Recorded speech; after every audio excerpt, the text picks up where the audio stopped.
Hello students, welcome back to mathematics classes. I am your teacher Ravi Mishra. तो कैसे हैं आप लोग? आई होप आप लोग इस लॉकडाउन में भी अपनी पढ़ाई को अच्छे से कर रहे होंगे और जो आपकी तैयारी है बोर्ड की उसे आप ध्यान में रखे होंगे। तो जैसा कि हम लोगों ने एक सीरीज को स्टार्ट किया था कैलकुलस के, उस पर्टिकुलर सीरीज का नाम था कंटिन्यूटी एंड डिफरेंशियबिलिटी। उस सीरीज का हम लोगों ने 2 पार्ट पढ़ लिया है। इस पर्टिकुलर पार्ट में उसका जो नेक्स्ट पार्ट है यानी कि पार्ट 3 उसको हम लोग देखेंगे। और इस पर्टिकुलर पार्ट में मैंने कुछ और न्यूमेरिकल एस्पेक्ट लिए हैं जो कि हमारे आईआईटी जेई में भी आ चुके हैं और प्लस हमारे एनसीईआरटी के बेस्ट क्वेश्चंस में माने जाते हैं। और इनका यूज़ आप आपके बोर्ड में तो आप देखोगे ही देखोगे, प्लस इसका आप यूज़ आप किसी भी कंपटीशन एग्जाम जो हमारे इंजीनियरिंग के एंट्रेंस एग्जाम होते हैं उसमें भी आप पाओगे। तो स्टार्ट करते हैं आज के पार्ट को। तो जैसा कि आप स्क्रीन पर एक बहुत ही अच्छा सा क्वेश्चन देख सकते हो। क्वेश्चन नंबर फर्स्ट आज की क्लास का, find all points of discontinuity of the function f x where the function f x is equal to sine x by x when x less than 0 and sin x plus 1 when x greater or equal to 0। मतलब ये यहाँ पूछा गया question में कि हमें इस function की जितनी भी डिसकंटिन्यूटी है पॉइंट्स बताने हैं, पॉइंट्स ऑफ डिसकंटिन्यूटी बताना है। और फंक्शन कुछ इस तरीके से परफॉर्म कर रहा है कि जब x की वैल्यू 0 से छोटी होगी तो आपका फंक्शन का आउटपुट हो जाएगा साइन एक्स बाई एक्स। जब फंक्शन की वैल्यू x से बड़ी दैट मीन्स कि x इज ग्रेटर और इक्वल टू 0 होगा, देन उस समय फंक्शन का आउटपुट x प्लस 1 होगा। तो ऐसे क्वेश्चंस को कैसे डील किया जाता है वो हम लोग देखते हैं। तो सबसे पहले इस तरह के क्वेश्चन को करने के लिए हमें एक पॉइंट को कंसीडर करना पड़ेगा which is real. Let a point a b any real number. मैंने मान लिया कि ये एक रियल नंबर है। अब देखो यहाँ पे होता क्या, अब यहाँ पे आप इस बात को कुछ इस तरीके से समझो कि अब a जो है वो एक रियल नंबर है और उसका वेरिएशन में 0 के अलाउंग निकालना है, क्योंकि हम देख सकते हैं कि जो फंक्शन का वेरिएशन है वो 0 पर ही है। तो यहाँ पे 3 टाइप के केस बनेंगे जिसको मैं बारी बारी से डिस्कस करूंगा। फर्स्ट केस यहाँ पर बनेगा कि जब a की वैल्यू 0 से लेस देन हो यानी छोटी हो। सेकंड पॉइंट यहां पर बनेगा जब a की वैल्यू 0 के इक्वल हो। थर्ड पॉइंट यहां से बनेगा जब a की वैल्यू 0 से बड़ी हो। तो अब इन्हीं केसेस को बारी बारी हम लोग यहां पर देखेंगे और देखेंगे किस पर्टिकुलर पार्ट में डिसकंटिन्यूटी पॉइंट्स हमें मिलते हैं और वो पॉइंट्स क्या हैं। तो very first case, if a is less than 0। अगर फंक्शन a जैसे कहा गया कि a जो है वो 0 से छोटा है, अगर a 0 से छोटा है यानी कि फंक्शन कुछ इस तरीके से आउटपुट देगा साइन एक्स बाई एक्स। 0 से छोटे के लिए x क्या हो जाएगा, साइन एक्स बाई एक्स। तो अब यहाँ पे आपको कंटिन्यूटी की बात की जा रही है, तो कंटिन्यूटी में सबसे पहले हम चेक करते हैं फंक्शन पे उसकी वैल्यू यानी एफ ए। अब इस केस में a लेस देन 0 है, दैट मीन्स कि साइन एक्स बाई एक्स हम रखेंगे और x की जगह पे यहाँ पुट कर देंगे a यानी साइन a बाई ए। अब बात करेंगे इसके बाद लिमिट की एग्जिस्टेंस की, तो लिमिट हो जाएगा यहां से x tends to a f x. अब यहाँ पे आपको लेफ्ट हैंड की लिमिट और राइट हैंड की लिमिट को एक साथ निकालने की रिक्वायरमेंट है। अगर आप इन्हें अलग अलग निकालते हो यानी h वाले मेथड से तो आपको सेम फंक्शन ही देगा, बिकॉज अगर आप a माइनस एच करोगे तो भी आपको x लेस देन 0 ही रहेगा और a प्लस एच अगर आप करते हो यानी 0 से स्लाइटली आप बढ़ा, यहाँ से आप देख सकते हो कि वैल्यू जो है a की वो 0 से छोटी है, तो अगर आप a प्लस एच करते भी हो तो भी वैल्यू आपको 0 से छोटी ही मिलेगी। रीजन ये है कि a तो 0 से छोटा है और h जो है वो स्लाइटली ही 0 से बड़ा होता है, तो इसमें ऐड करने पे भी ये इतना इनफ नहीं हो पाएगा कि ये 0 से बड़ा हो पाए। तो आई थिंक आप ये बात समझ रहे होगे। और आप लोगों से रिक्वेस्ट भी है कि जिन्होंने पार्ट 1 और पार्ट 2 कैलकुलस का यानी कि कंटिन्यूटी और डिफरेंशियबिलिटी का पार्ट नहीं देखा है तो प्लीज उस पार्ट को आप जरूर देखें, तभी आपके लिए यह पार्ट वर्थ वॉच होगा। आप उस पार्ट का की जो लिंक है मैं आपको डिस्क्रिप्शन में दे दूंगा, प्लस आप आई बटन पे क्लिक करके भी उन पार्ट्स को देख सकते हो। तो मैं ये बता रहा था कि अगर a प्लस एच जो है वो 0 से छोटा ही होगा, बिकॉज कंडीशन क्या है कि a इस समय 0 से छोटा है। तो जब a अगर 0 से छोटा है तो मैं थोड़ा सा अगर h बढ़ा भी दूंगा तो भी ये जो वैल्यू है वो 0 से छोटी ही आएगी। तो इसलिए यहाँ पे लेफ्ट हैंड और राइट हैंड की रिक्वायरमेंट नहीं है निकालने की, आप डायरेक्ट ही निकालो, और फंक्शन डिफाइंड है तो हम डायरेक्ट निकाल सकते हैं। तो यहाँ से आपको मिल जाएगा limit x tends to a, और यहाँ से फिर आप देख सकते हो कि एफ एक्स मतलब कि sign x by x function होगा। अब आप a यहाँ पे डायरेक्ट पुट कर सकते हो बिकॉज फंक्शन अनडिफाइंड नहीं होगा, और आपको मिल जाएगा साइन a बाई ए। तो आई होप आप यहाँ तक की बात को समझ गए होगे। फिर भी अगर आपको ये बात समझ में नहीं आई है तो आप मुझे कमेंट करके पूछ सकते हो। आप चाहें तो मेरे साथ इंस्टाग्राम पे भी जुड़ सकते हैं, मैं उसका भी लिंक आपको डिस्क्रिप्शन में दे दूंगा। वहां पे आप मुझे डीएम कर सकते हैं किसी भी टाइप की मैथ्स की प्रॉब्लम या स्टडी की प्रॉब्लम से रिलेटेड मैसेज को। तो यहां से आपने ये पाया कि therefore we can say that the function at a is equal to limit x tends to a fx। मतलब ये दोनों आपस में इक्वल हो गए, यानी ये फंक्शन कैसा है, ये फंक्शन हो गया कंटिन्यूअस। अगर ये फंक्शन कंटिन्यूअस है देन हम ये कह सकते हैं कि इस वाले केस में हमें किसी भी तरह की पॉइंट ऑफ डिसकंटिन्यूटी नहीं मिली, because the function is continuous when a less than 0। अब हम लोग नेक्स्ट की बात करेंगे। नेक्स्ट यहां पर जो केस सेकंड है, केस सेकंड आपको मिल जाएगा यहां से केस 2। केस 2 है कि जब a की वैल्यू 0 के इक्वल हो। अब देखो ये बात आपको समझनी है कि जब 0 के इक्वल होगा तो हमें दिख रहा है कि 0 से कम पे भी फंक्शन का आउटपुट है, और 0 से बड़ी जब वैल्यू है तो उस पर ही फंक्शन का आउटपुट है। 0 या 0 से बड़ी पर x+1 आउटपुट दे रहा है। दैट मीन्स कि अब यहाँ पर हमें लेफ्ट हैंड की लिमिट और राइट हैंड की लिमिट सेपरेटली निकालनी पड़ेगी, यानी अब हमें यहाँ पे h वाले मेथड को यूज करना पड़ेगा। तो अब यहाँ पे सबसे पहले हम क्या करेंगे, फंक्शन पे निकालेंगे। तो फंक्शन पे जब मैं a लिखूंगा तो a की वैल्यू 0 है तो मैं डायरेक्ट यहाँ पे 0 यूज कर सकता हूँ। और जब 0 के इक्वल थी वैल्यू तो हमें x+1 आउटपुट में मिला था। दैट मीन्स कि जब हम आउटपुट में x+1 रखेंगे और x की जगह 0 पुट करेंगे तो हमें क्या मिल जाएगा, 1। अब इसी तरीके से लेफ्ट हैंड की लिमिट हम निकालते हैं। लेफ्ट हैंड की लिमिट हो जाएगी limit x tends to 0 minus which is denoted by 0 minus. That means कि यहाँ पे लेफ्ट हैंड की लिमिट की हम बात कर रहे हैं, और limit x tends to 0 minus f x. फिर हम लिख सकते हैं यहाँ पे लिमिट h टेंस टू 0 और f 0 minus H, because 0 minus की बात हो रही है दैट मीन्स कि लेफ्ट हैंड लिमिट है तो f माइनस एच यहाँ से हो गया। फिर यहाँ से limit h tends to 0 f minus h, यानी कि साइन x बाई एक्स वाले में हम पुट करेंगे तो x की जगह पे माइनस एच रखेंगे और नीचे वाले पार्ट में भी माइनस एच रखेंगे। साइन माइनस एच होता है माइनस साइन एच, और नीचे भी माइनस एच है तो माइनस से माइनस कैंसिल आउट होगा और आपको मिल जाएगा लिमिट h टेंस टू या h approaches to 0 sine h by h. और लिमिट की ये जो क्लास में हम लोग पढ़े थे, लिमिट की जो ये वैल्यू है हम लोगों ने क्लास 11th में पढ़ा था कि limit h tends to 0 sine h by h की वैल्यू होती है 1। ठीक है, तो आगे बढ़ते हैं।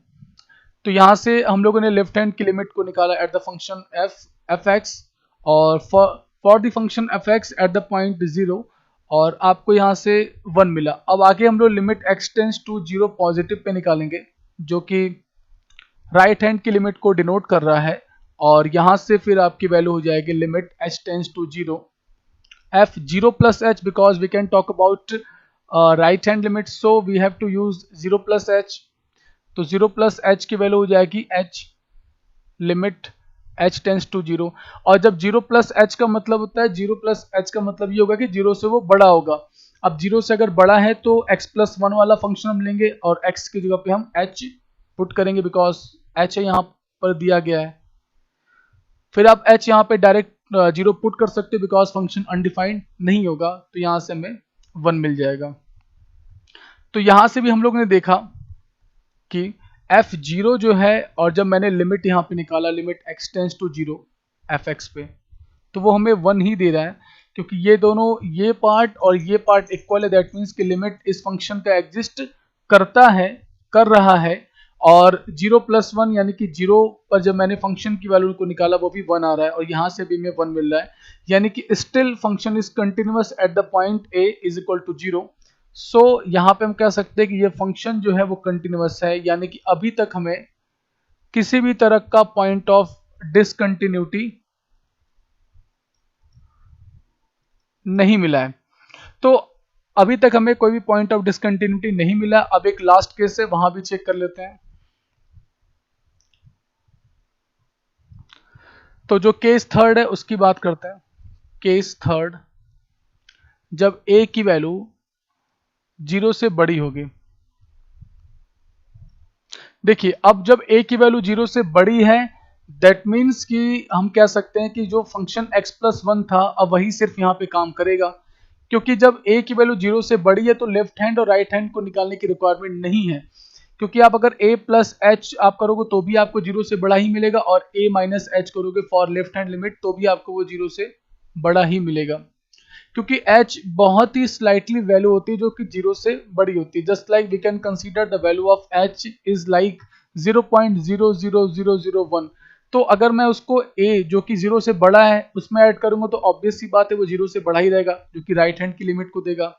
अब मैं 0 घटा भी दूंगा क्योंकि a 0 से बड़ा है तो स्लाइटली कम करने पे भी वो पॉजिटिव ही रहेगा, स्टिल वो 0 से बड़ा ही रहेगा। तो इसलिए हमें यहाँ पे लेफ्ट हैंड और राइट हैंड की लिमिट को अलग अलग निकालने की रिक्वायरमेंट नहीं है, हम डायरेक्ट एक साथ यहाँ पे लिमिट को निकाल सकते हैं। सबसे पहले फंक्शन पे बात करेंगे कि एफ ए क्या हो जाएगा। अब 0 से बड़ा है तो x+1 यहाँ पे आउटपुट होगा, x की जगह पे a पुट करेंगे तो a+1 हमें यहाँ से आपको मिल जाएगा। फिर इसके बाद कुछ इस तरीके से हम लोग लिमिट की वैल्यू को निकालेंगे। Limit x tends to a fx, और a इस समय 0 से बड़ा है तो limit x tends to a x+1 fx की वैल्यू है, a यहाँ पर पुट कर सकते हैं डायरेक्ट बिकॉज फंक्शन अनडिफाइंड नहीं होगा, तो यहाँ से हमें मिल जाएगा a+1। तो यहाँ पे भी हम लोगों ने देखा कि फंक्शन की वैल्यू a पर और जो हम लोगों ने लिमिट निकाला है इस पर्टिकुलर लिमिट में लेफ्ट हैंड और राइट हैंड की लिमिट दोनों एक साथ है, तो x tends to a fx आपको सेम मिल जा रहा है। जो यहाँ से पार्ट है वो आपको यहाँ से सेम मिल जा रहा है जो कि a+1 के इक्वल है। तो कंक्लूजन ये हुआ कि अब ये फंक्शन यहाँ पे भी कंटिन्यूअस है, यानी कि ये फंक्शन यहाँ पे भी कंटिन्यूअस है। अगर ये फंक्शन यहाँ पे कंटिन्यूअस है यानी कि स्टिल हमें कोई भी पॉइंट ऑफ डिसकंटिन्यूटी नहीं मिला, यानी कि नो पॉइंट्स ऑफ डिसकंटिन्यूटी। तो overall we can say that the function has no points of discontinuity, यानी किसी भी तरह का डिसकंटिन्यूटी का पॉइंट यहाँ पर नहीं है, बिकॉज ये फंक्शन स्ट्रिक्टली आप कह सकते हो कि कंटिन्यूअस है। ठीक है, तो आई थिंक आप यहाँ तक की बात को समझ गए होंगे। मूव करते हैं नेक्स्ट क्वेश्चन पे, और ये जो मैंने क्वेश्चन फर्स्ट लिया था ये हमारे एनसीईआरटी का क्वेश्चन है, exercise 5.1 from the NCERT board CBSE की बात कर रहे हैं। और ये ऐसा नहीं कि सीबीएसई का है तो सिर्फ ये सीबीएसई में ही काम करेगा, कॉन्सेप्ट आप किसी भी बुक से पढ़ो वो किसी भी बोर्ड में सेम ही रहते हैं। ये इक्वली जो है यूजफुल होगा हमारे आईसीएसई बोर्ड में भी और हमारे किसी भी टाइप के इंजीनियरिंग के कंपटीशन एग्जाम में भी। तो अब हम लोग मूव करते हैं और बात करते हैं कि क्या नेक्स्ट क्वेश्चन है, और नेक्स्ट क्वेश्चन जो मैंने लिया है वो हमारा आईआईटी में आ चुका है। इस क्वेश्चन को मैंने इसलिए पिक किया क्योंकि इस क्वेश्चन से हमें बहुत सारे कॉन्सेप्ट को सीखने को मिलेगा और साथ में ये एक बहुत ही अच्छा क्वेश्चन है जिसकी बहुत ही ज़्यादा चांसेस है कि ऐसे क्वेश्चन हमारे आने वाले नेक्स्ट आईआईटी के एग्जाम में आ सकते हैं। तो आप यहाँ से इस तरीके से ये क्वेश्चन को समझो कि आपको एक फंक्शन दिया गया है, ठीक है, और फंक्शन कहा गया है कि जब x की वैल्यू -π/6 से लेकर के 0 की तरफ वेरी कर रही है तो फंक्शन का आउटपुट हो जाएगा 1 प्लस मॉड साइन x के whole power a divided by mod sine x। और जब x की वैल्यू 0 के इक्वल होगी तो उस समय b हमें देगा फंक्शन का आउटपुट, और जब x की वैल्यू 0 से बड़ी और π/6 से छोटी होगी यानी 0 to π/6 का जब वेरिएशन होगा तो e to the power tan 2x divided by tan 3x हमें इसकी वैल्यू मिल जाएगी। ठीक है, तो ये तो मतलब था क्वेश्चन, और क्वेश्चन में आगे भी कुछ बातें लिखी गई थी, मैं उसको एक बार आपको बता दे रहा हूं कि ये फंक्शन जो है वो कंटिन्यूअस है, is continuous at x is equal to 0, then हमें फाइंड आउट करना है the value of a and the value of b।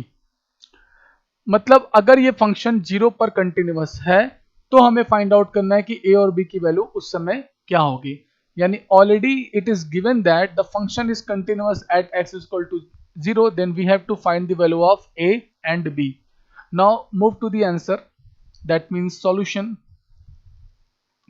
अगर ये फंक्शन कंटिन्यूअस है तो f0 हम सबसे पहले निकालेंगे, बिकॉज 0 पे ही वेरिएशन की बात किया जा रहा है।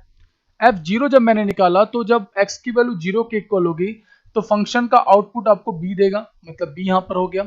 अब इसके बाद हम लोग लेफ्ट हैंड की लिमिट या राइट हैंड की लिमिट की बात कर सकते हैं, तो मैं फिलहाल में लेफ्ट हैंड की लिमिट की बात करता हूं। तो यहां से हो जाएगा limit x tends to 0 minus fx, फिर मैं h वाले मेथड की तरफ शिफ्ट करूंगा, limit h tends to 0 and 0 minus means f 0 minus h, that means कि f माइनस h।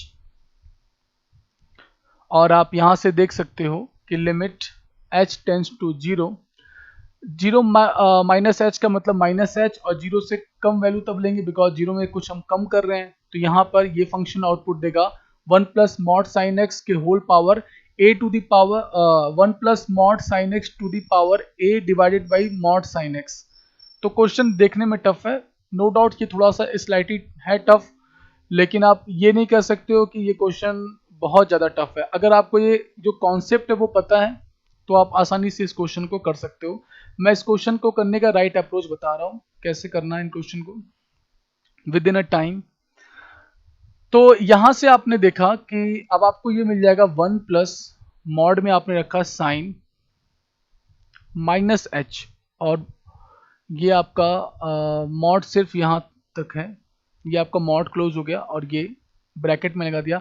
अब इसके होल पावर आपको दिया गया है यहाँ पे पावर की a divided by sine minus H, ठीक है, और वो भी मॉड में। ये आपको पावर इसका दिया गया है। अब इसके सॉल्यूशन को हम लोग देखते हैं। उस आप यहां से देखो कि इसका जो सॉल्यूशन होगा, अगर मैं h यहाँ पे 0 डायरेक्ट पुट करता हूँ तो क्या होता है। पहले तो हमें यही करना चाहिए कि वैल्यू को हम लोग डायरेक्ट रख करके देखें। अगर फंक्शन अनडिफाइंड होता है तो उस केस में फर्दर हम लोग और कुछ अप्रोचेस यहाँ पर लगाते हैं, लेकिन सबसे पहला काम यह है कि आप वैल्यू को तुरंत चेक करो कि आप वहां पर रख करके देख रहे हो तो क्या उस पर वो वैल्यू दे रहा है या नहीं दे रहा है। दे रहा तो ठीक, नहीं तो फिर कोई और मेथड यूज करेंगे। तो यहाँ पर जैसे कि 0 आपने पुट किया तो साइन माइनस 0, दैट मीन्स कि साइन 0, और साइन 0 की वैल्यू होती है 0। 1 प्लस 0 किया तो आपको 1 ही मिलेगा, और आप यहाँ जब 0 पुट करोगे h की जगह तो साइन 0 फिर हो जाएगा, और साइन 0 की वैल्यू होती है 0, मॉड 0 मतलब फिर भी क्या आएगा, 0 ही आएगा। और उस केस में आप कह सकते हो कि a divided by 0 which is undefined, ठीक है। तो हमें ये जो फॉर्म मिल रहा है ये मिल रहा है 1 to the power undefined, that means कि हमें जो फॉर्म मिल रहा है वो मिल रहा है 1 टू द पावर इनफाइनाइट का। और इस तरह के फॉर्म को हम लोगों ने क्लास 11th में सीखा था कि अगर 1 टू द पावर इनफाइनाइट आता है एस टेंस टू 0 पे, तो उस केस में हम कैसे इन क्वेश्चंस को करते हैं। तो एक बार मैं छोटा सा रिकैप आपको करा दे रहा हूं जिससे कि चीजें आपको और समझ में आए। जैसे आपको दे दिया कि limit x tends to a, just like मैंने ऐसे मान लिया, और आपको दे दिया कि gx के पावर होल पावर यहाँ पे fx है, और जब आपने a रख करके उसको सॉल्व किया तो आपको मिलेगा 1 टू द पावर इनफाइनाइट। तो ऐसे जो फॉर्म बनते हैं इसका डायरेक्ट आंसर होता है limit x tends to a e to the power fx, और दूसरे ब्रैकेट में हो जाता है gx माइनस 1। तो ये वाला फॉर्म हम लोगों ने क्लास 11th में सीखा था, तो आई थिंक आप यहां तक की बात को समझ रहे होंगे, ठीक है। तो इसके अकॉर्डिंग इसी वाले फॉर्म का यूज करके हम लोग पीछे वाले में निकालेंगे। तो आप देखो यहां से ये पार्ट हो गया आपका gx, और ये पार्ट हो गया आपका जो ये ऊपर वाला पार्ट ये हो गया fx। Limit x tends to, यहाँ पे h टेंस टू 0 है, gx to the power fx आप देख सकते हो, तो fx पीछे आएगा e टू द पावर करके, और ये पार्ट में से -1 घट जाएगा, दैट मीन्स कि जो मैं बता रहा हूं उसको मैं यहाँ पे लिख करके समझा रहा हूं। तो यहां से हमें मिल जाएगा, उस वाले पार्ट को मैं यहाँ पे कर रहा हूं, इसी का यूज मैं यहाँ पे करूंगा। तो लिमिट h टेंड्स टू 0 और आपके पास हो जाएगा e टू द पावर। अब आपको यहाँ पर ये देखना है कि e टू द पावर जो यहाँ पे दिया गया है वो ऊपर fx है, तो a divided by mod sign h है, तो आप उसको यहाँ पर लिख दोगे कि a divided by sine minus h और वो भी मॉड में। ठीक है, फिर आपके पास gx माइनस 1 करना है और आपको gx क्या दिया गया है, gx है 1 plus mod sine minus h, that means कि 1 plus mod sine minus h। ये तो gx हो गया इतना, अभी हमको माइनस 1 भी करना था तो यहां से माइनस 1 किया गया और ब्रैकेट को क्लोज किया गया। फिर यहां से हमें मिल जाएगा limit h approaches to 0 e to the power a sine minus h mod में, और यहां से 1 से 1 कैंसिल आउट होगा बिकॉज 1 माइनस 1 0, ऐड करेंगे तो मॉड साइन h ही मिलेगा आपको, मॉड साइन माइनस h। और अब आप यहां पर लिमिट को अप्लाई करना हो तो कुछ इस तरीके से कर सकते हो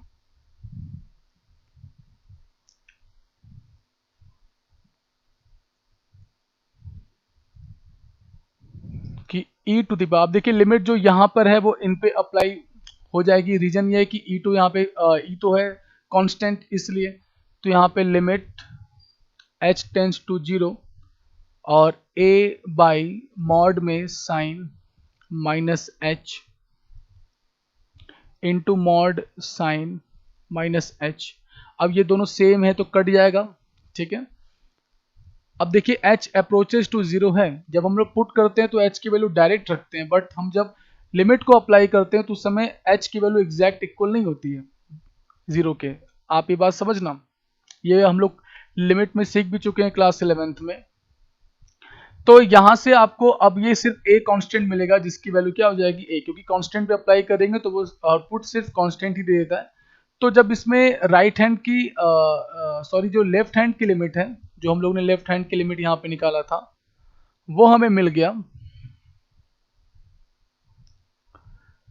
लिमिट जो फंक्शन है x tends to a minus मतलब कि यहाँ पे 0 माइनस है। ठीक है, आई थिंक आप समझ रहे होगे, कोई बहुत बड़ा इश्यू यहाँ पर नहीं है, मैं लिख भी दे रहा हूँ 0 माइनस।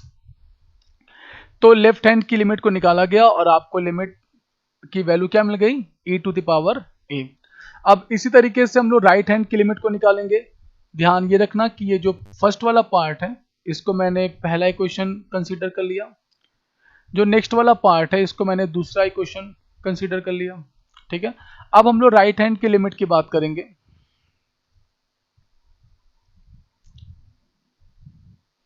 तो limit x approaches to 0 positive fx, limit h approaches to 0 और f 0 प्लस h निकालेंगे, दैट मीन्स कि f h हो जाएगा।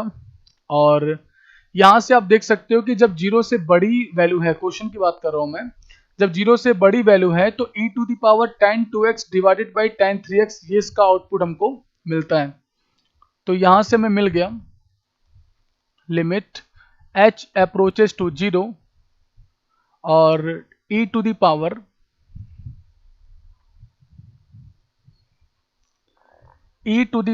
tan 2x, तो 2x की क्या पुट करेंगे h और डिवाइडेड बाई tan 3x था तो 3h, यहां से हो जाएगा। अब वही बात है, e पे तो अप्लाई होगा नहीं लिमिट, तो हम जो ये पार्ट है यहां पर अप्लाई करेंगे, तो हमें मिल जाएगा लिमिट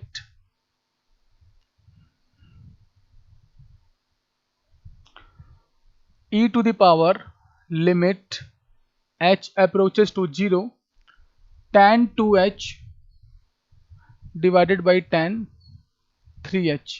ठीक है, अब मैं सेपरेटली इस वाले लिमिट को सॉल्व करता हूं, फिर जो भी इसका आंसर आएगा e टू द पावर में उसको पुट कर देंगे। ठीक है, तो देखिए जैसे अगर आपको निकालना हुआ कि limit h tends to 0 tan 2h by tan 3h। तो ऐसे लिमिट को कैसे निकालते हैं वो देखिए, limit h tends to 0 tan 2h। तो आप क्या करोगे, 2h आप यहां भी लिख दो, ठीक है। तो 2h का आपको मल्टीप्लाई तब यहां करना पड़ेगा, क्योंकि जिससे कि चीजें बैलेंस रहे। फिर आपने देखा क्या कि tan 3h है, तो ये 3h आपको यहां भी जो है करना पड़ेगा और 3h आपको यहां भी करना पड़ेगा, जिससे कि बैलेंस रहे। समझ पा रहे हैं मेरी बात को। फिर हो जाएगा लिमिट h अप्रोचेस टू 0। इसी स्टेप के बाद मैं यहां पे कर रहा हूं। अब आप देख सकते हो कि tan 2h, मैं इसको असेंबल करके अच्छे से दिखा दे रहा हूं, tan 2h और ये हो जाएगा आपका, ये 3h जो है वो ऊपर चला जाएगा, तो 3h divided by tan 3h, और जो ये पार्ट था 2h और ये पार्ट था 3h, इसको मैंने इस साइड लिख दिया। h से h ये वाला पार्ट कैंसिल आउट हो गया, यानी 2/3 यहां से मिला।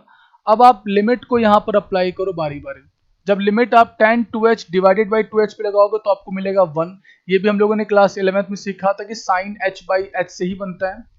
तो ये बात आप ध्यान रखना, मैं यहाँ पे लिख भी दे रहा हूँ सिंस करके कि limit h tends to 0 tan nh by nh की वैल्यू हमेशा 1 होती है। अब ये अगर nh ऊपर है और tan nh नीचे है तब भी इसकी वैल्यू 1 ही आएगी। इसको हम लोगों ने क्लास 11th में सीखा था, ठीक है। इसलिए मैं इस चीज को इलेबोरेट नहीं कर रहा हूं, डायरेक्ट मैं इसका यूज यहां पर कर रहा हूं।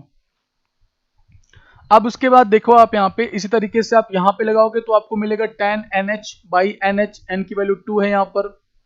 Same nh by tan nh, that means n की वैल्यू यहाँ पर 3 है। तो दोनों में ही जब आप इसको लिमिट को अप्लाई करोगे तो 1 इंटू 1 आएगा, और इस पे तो लिमिट अप्लाई होगी नहीं बिकॉज ये कांस्टेंट है। तो 1 इंटू 2/3, दैट मीन्स कि फाइनल जो इसका आंसर आएगा वो हो जाएगा 2/3। मतलब जो राइट हैंड लिमिट की वैल्यू है वो आ गई e टू द पावर 2/3, क्योंकि इस 2/3 को हमें अभी यहां भी पुट करना है, क्योंकि ये तो इसकी वैल्यू है और इसकी जगह पे आ गया है 2/3, तो 2/3 हम उठा करके यहां पुट करेंगे। तो देखिए नेक्स्ट स्लाइड में, तो limit x tends to 0 positive fx की वैल्यू आ गई e टू द पावर 2/3, और इसको मैं थर्ड इक्वेशन कंसीडर कर रहा हूं। तो from first, second and third we get, हमें क्या मिलता है देखिए। सबसे पहले फर्स्ट वाला था b, जहां पे f0 निकाले थे b। फिर सेकंड वाला जब निकाला था तो e to the power a आया था, जो सेकंड इक्वेशन है आप देख सकते हो यहां से, e to the power a। फिर थर्ड वाला निकाला गया तो e टू द पावर 2/3, तो यहां से हम लिख सकते हैं e टू द पावर 2/3। अब कंपेयर करो, सबसे पहले मैंने इसको और इसको कंपेयर किया, फिर इसके बाद मैं इस तरीके से फिर इसको और इसको कंपेयर करूंगा, ठीक है। तो e to the power a को अगर मैं कंपेयर करूंगा e टू द पावर 2/3 से, तो a की वैल्यू क्या मिल जाएगी हमें 2/3, बिकॉज बेस इक्वल है तो पावर भी इक्वल होगा। तो a इज इक्वल टू 2/3, यहां से हमें आउटपुट मिल गया। अब b इज इक्वल टू है e to the power a, b की वैल्यू जो है वो e to the power a है। दैट मीन्स कि b is equal to, we can write e to the power 2/3, because a की वैल्यू क्या है 2/3 है। तो यहां से हमें b और a दोनों की वैल्यू मिल गई। a की वैल्यू है 2/3 और b की वैल्यू है e टू द पावर 2/3, और ये दोनों ही हमारा आंसर है। तो यहाँ ये क्वेश्चन बहुत ही अच्छा था और आप इसको अच्छे तरीके से समझ गए होंगे। अगर वीडियो में कहीं भी प्रॉब्लम आपको होती है तो आप वीडियो को रिपीट करके देख सकते हो। अब इसके बाद हम लोग बात करेंगे जो नेक्स्ट क्वेश्चन है हमारी क्लास का। तो जैसा कि आप स्क्रीन पर एक क्वेश्चन देख सकते हैं कि find the values of a and b. A और बी की वैल्यू निकालनी है कुछ इस तरीके से कि such that the function defined by f x, जब x इज लेस देन और equal to 2 then we have to use the value of function 5 and जो वेरिएशन है 2 से लेकर के 10 तक जब होगा x का, तो हमें ax प्लस b यूज करना है। और जब x की वैल्यू ग्रेटर और इक्वल टू 10 होगी तो उस केस में जो वैल्यू आएगी फंक्शन की वो हो जाएगी 21। कहा गया है कि इज अ कंटिन्यूअस फंक्शन, मतलब a और b की वैल्यू जो हमें बतानी है इस पर्टिकुलर फंक्शन के लिए, ये एक कंटिन्यूअस फंक्शन है। Then on the behalf of the continuous function we have to find the value of a and b। और आप यहाँ पर ऑब्जर्व कर सकते हो कि जो फंक्शन का वेरिएशन है वो 2 और 10 पर है, तो हमें इन्हीं दोनों पर लिमिट को निकालना होगा। दैट मीन्स कंटिन्यूटी के प्रोसेस को अप्लाई करना होगा। सबसे पहले 2 पर बात करते हैं। तो जैसे ही मैंने f2 निकाला तो f2, अब आप समझ सकते हो 2 और 10 क्यों लिया गया, बिकॉज 2 और 10 पे ही यहाँ पे वेरिएशन दिख रहा है इसलिए। तो f2 क्या आ जाएगा, जब x लेस देन और इक्वल टू 2 हो तो 5 देगा आउटपुट, तो f2 की वैल्यू क्या आएगी 5। फिर आप यहाँ पे लिमिट निकालोगे राइट हैंड की और लेफ्ट हैंड की लिमिट, तो x टेंस टू 2 माइनस जब मैंने किया इसका मतलब क्या, ये दे रहा है लेफ्ट हैंड की लिमिट fx। तो जब ये होगा तो वैल्यू क्या देगा यहाँ से 5, तो इसकी वैल्यू क्या आ गई 5। और इसके बाद जब आप यहाँ से limit x tends to 2 positive निकालोगे, यानी कि राइट हैंड की लिमिट अगर आप डायरेक्ट पुट कर सकते हो तो आपको h वाले मेथड पे शिफ्ट करने की रिक्वायरमेंट नहीं है, आप डायरेक्ट ही यहाँ पर पुट करके निकाल सकते हो। जब फंक्शन अनडिफाइंड होता है या वेरिएशन बहुत ज़्यादा होता है जिसपे हमें तब वहाँ पे h की मेथड की रिक्वायरमेंट होती है, अदरवाइज ये मेथड भी इक्वली यूजफुल होता है। तो 2 पॉजिटिव जब आप करोगे तो 2 से यहाँ पे बड़ा है यानी ax प्लस v, तो x की जगह पे आप क्या पुट करोगे, x की जगह पे आप पुट करोगे यहाँ पे 2, क्योंकि आप 2 पे बात कर रहे हो, तो डेट मीन्स कि हो जाएगा 2a प्लस b। सिर्फ मैंने x की जगह पे 2 पुट कर दिया और 2 पॉजिटिव है तो ये फंक्शन होगा, इसलिए मैंने यहाँ पर 2 पुट किया और 2a प्लस b हमें आउटपुट यहाँ से मिल गया। तो फंक्शन अगर कंटिन्यूअस है, ये कहा गया था कि फंक्शन कंटिन्यूअस है, तो हम यहाँ से डायरेक्ट कह सकते हैं कि f2 is equal to limit x tends to 2 fx। जब x टेंस टू 2 मैं लिखता हूं तो उसमें राइट हैंड लिमिट और लेफ्ट हैंड लिमिट दोनों है, बिकॉज पॉजिटिव नेगेटिव जब साइन यूज नहीं किया, इसका मतलब है कि दोनों लिमिट यहां पर कंबाइंड है। और जिसकी वैल्यू हमें क्या मिल रही है 5 मिल रही है और मिल रही है 2a प्लस b। ठीक है, तो यहां से मैं कंक्लूड कर सकता हूं, यहां से कंक्लूजन ये होगा कि 2a plus b is equal to क्या है 5, और इसको आप पहला इक्वेशन मान लो। अब आपको चेक करना है x इज इक्वल टू 10 पे, क्योंकि जो नेक्स्ट वेरिएशन है फंक्शन का वो x इज इक्वल टू 10 पर है। तो यहां से आपको मिल जाएगा जब x की वैल्यू 10 के इक्वल होगी तो वैल्यू आपको देगा 21। दैट मीन्स कि जब मैं f10 निकालूंगा तो हमको वैल्यू क्या मिल जाएगी 21 यानी 21।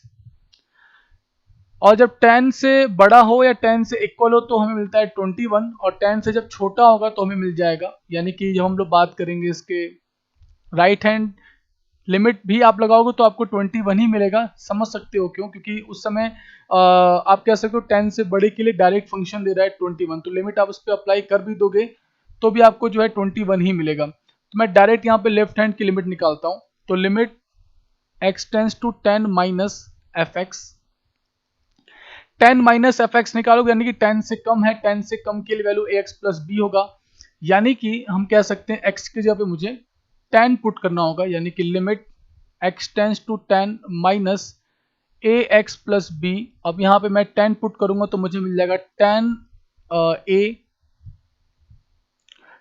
Plus b, 10a plus b यहाँ से हमें मिल गया। और राइट हैंड की लिमिट आप निकालोगे तो आपको 21 ही मिल जाएगी, तो इसीलिए आपको निकालने की रिक्वायरमेंट नहीं है, फिर भी मैं यहाँ पे लिख दे रहा हूँ। ठीक है, तो 10a प्लस बी, चूंकि ये फंक्शन कंटिन्यूअस है तो मैं कह सकता हूँ कि 10a plus b is equal to क्या आ जाएगा 21, विच इज सेकेंड इक्वेशन। अब हमें क्या करना है कि from first and second, from first and second, तो पहला इक्वेशन था आप लोगों ने देखा था कि फर्स्ट इक्वेशन था कि 2a plus b is equal to 5, और सेकेंड इक्वेशन है 10a plus b is equal to 21। तो सबसे पहले फर्स्ट इक्वेशन यहां पे लिखा गया कि पहला इक्वेशन है 2a plus b is equal to 5 और दूसरा क्वेश्चन है 10a plus b is equal to 21, जो कि आप यहाँ से वेरीफाई भी कर सकते हो। अब दोनों को एलिमिनेशन मेथड से सॉल्व कर लेंगे, घटा देते हैं यहाँ से। जब घटाएंगे इसे तो b से b कैंसिल आउट होगा और यहाँ पे आ जाएगा -8a और यहाँ से -16, यानी a क्या मिल जाएगा आपको प्लस में 2। ठीक है, a आपको 2 मिल गया। जब इस a की वैल्यू को यहाँ पे या फिर यहाँ पुट करोगे तो आपको मिलेगा 2 2 जा 4 ऑन पुटिंग 2 2 जा 4 plus b is equal to 5, यानी b इज इक्वल टू 1। तो a और b की वैल्यू कुछ हमें इस तरीके से मिल गई। तो ये हमारे एनसीईआरटी का क्वेश्चन था जिसको मैंने आपको अभी बताया, और ये भी हमारे बोर्ड में बहुत बार पूछा जा चुका है। तो प्लीज़ आप इसको बार बार प्रैक्टिस करो। बोर्ड तक आपको कोशिश ये करनी है कि खासकर जो बोर्ड के स्टूडेंट है क्लास 12th के, सीबीएसई या आईसीएसई के, तो कोशिश करने की उन्हें एनसीईआरटी कंप्लीट 2 बार लगा लेनी है, और आईसीएसई की जो भी बुक आती है, उनकी जो बुक चलती है एकेडमिक की, वो भी उन्हें कम से कम 2 बार लगा लेनी है कि कंप्लीट उन्हें पूरा कॉन्सेप्ट और क्वेश्चन पे उनकी पकड़ बन जाए, कि जब वो एग्जाम में बैठे हैं तो उन्हें ज़्यादा प्रेशर फील ना हो। अब मूव करते हैं नेक्स्ट क्वेश्चन पे, जो कि आज की क्लास का लास्ट क्वेश्चन होगा। तो जैसा कि आप एक क्वेश्चन अपने स्क्रीन पर देख सकते हो कि if F x be a continuous function for all real values of x, मतलब यहाँ पे एक्स जो है रियल है और इस कंडीशन को सेटिस्फाइड करता है कि x square plus in bracket F x minus 2 into x plus 2√3 -3 -√3 into F x. ये जो डॉट मैंने बनाया ये प्रोडक्ट है, यानी कि इंटू एफ एक्स की बात हो रहा है, और पूरे को जब सॉल्व करेंगे तो हमें यहाँ से आंसर मिल रहा है 0 for all x belongs to real number which is already given in the question, and find the value of f√3। यानी हमें तब उस केस में अगर ऐसी कंडीशन होती है तो हमें f√3 की वैल्यू को बताना है। ये क्वेश्चन हमारा IIT JEE में आ चुका है और ये बहुत ही अच्छा क्वेश्चन है। इन क्वेश्चंस को कैसे किया जाता है, क्या राइट अप्रोच है, आइए देखते हैं। तो जैसा कि क्वेश्चन में ऑलरेडी गिवन है कि ये फंक्शन कंटिन्यूअस है, तो हम ये कह सकते हैं कि लिमिट, अब देखिए आपको ये पता करना पड़ेगा कि किस पॉइंट पे कंटिन्यूअस है, क्योंकि जनरल पॉइंट आप यहाँ पे नहीं लोगे। रीजन ये है क्योंकि f√3 पहले ही दिया है, यानी √3 की बात कर रहा है, इसका मतलब जो पॉइंट ऑफ कंटिन्यूटी है यहाँ पर वो √3 होगा। तो कंटिन्यूटी का जो प्रोसीजर उसको हम लोग √3 के अलॉन्ग कंसीडर करेंगे। तो लिमिट x टेंस टू √3 आप जो निकालोगे f(x), वो आपका f√3 के इक्वल होगा, because it is already given the function is continuous, f(x) is continuous at x is equal to √3। अब √3 मुझे यहां से मिला है, तो मैं कह सकता हूं कि x इज इक्वल टू √3 पे ये फंक्शन कंटिन्यूअस होगा। अब देखिए कैसे करते हैं इस क्वेश्चन को। सबसे पहले यहां पर हम लिमिट की बात करेंगे, उससे भी पहले हम यहां पर इसको असेंबल करेंगे कि हमें एक पर्टिकुलर फंक्शन f(x) मिले। तो यहां से मैं असेंबल करके आपको दिखा दे रहा हूं। जैसा कि f(x) को आपको एक साइड में लेकर के आना है, तो कुछ ऐसे आप लाओगे, बाकी जितने भी पार्ट है उनको आप जीरो वाले साइड की तरफ लेके जाओ, तो आपको मिल जाएगा यहां से f(x) -2 इन ब्रैकेट और x इसको रहने दो। फिर यहाँ से आप ये जो पार्ट है माइनस, ये भी आप छोड़ दो यहाँ पे, -√3 टाइम्स f(x), और ये सब बाकी वाले पार्ट को आप इस साइड लेकर के जाओगे तो -x² आपको मिलेगा, -2√3 मिलेगा, और -3 था तो +3 आपको यहाँ से मिल जाएगा। अभी फिर इस वाले पार्ट को भी असेंबल करना पड़ेगा जिससे मैं f(x) के फॉर्म पे पूरा इक्वेशन कन्वर्ट कर पाऊँ। देखते हैं कैसे होगा। तो अभी तक यहाँ पे आपने देखा, अब मैं x को इसके अंदर मल्टीप्लाई करूंगा तो यहाँ से हमें मिल जाएगा f(x) into x, f(x) into x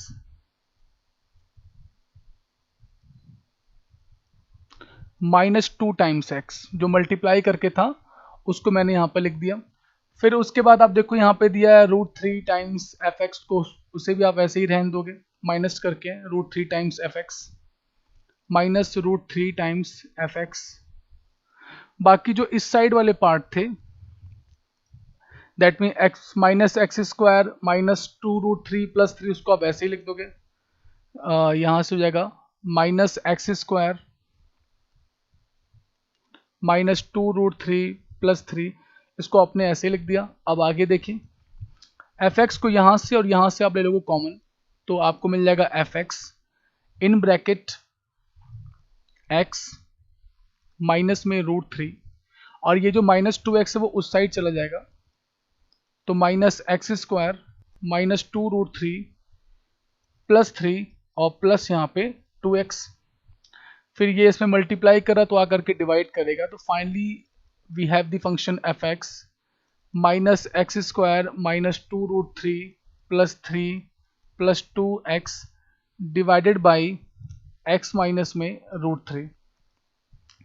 ठीक है, अब अगर आप x माइनस √3 को √3 माइनस एक्स लिखते हो तो दैट मीन्स कि माइनस आपने जो यहाँ से लिया कॉमन, और उसी माइनस को मैं न्यूमरेटर में मल्टीप्लाई कर दूंगा, तो मुझे मिल जाएगा x square minus plus 2√3 minus 3 minus 2x और डिवाइडेड बाई √3 माइनस एक्स। यहां तक आई थिंक आप समझ गए होंगे। अब ये फंक्शन आपको मिल गया, अब दोनों साइड लिमिट यहाँ पे अप्लाई कर दीजिए। तो आपको अप्लाई करने से पहले यहाँ एक स्टेटमेंट लिखना पड़ेगा कि apply limit x tends to √3 on both side. इतना लिखने के बाद आप ये वाला स्टेप आप दिखाओगे जो मैं आप दिखाने जा रहा हूं।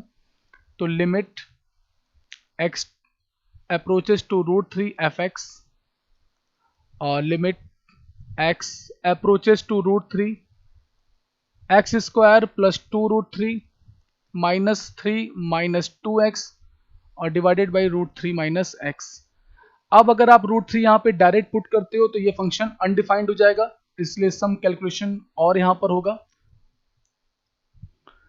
Limit x approaches to √3 f x is equal to limit x approaches to √3, और आपके पास था फंक्शन यहाँ पे एक्स स्क्वायर, तो एक्स स्क्वायर माइनस 3 एक साथ लिखेंगे हम, और √2 माइनस 2x एक साथ लिखेंगे। एक्स स्क्वायर माइनस 3 एक साथ, और फिर यहाँ पे प्लस 2√3 माइनस एक्स एक साथ। ये जो पार्ट है यहाँ पे बस एक साथ इसको लिख दिया गया, 2√3 माइनस 2x,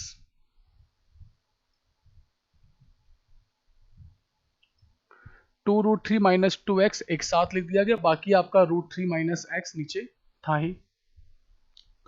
अब इसके बाद देखिए यहां से क्या हो सकता है।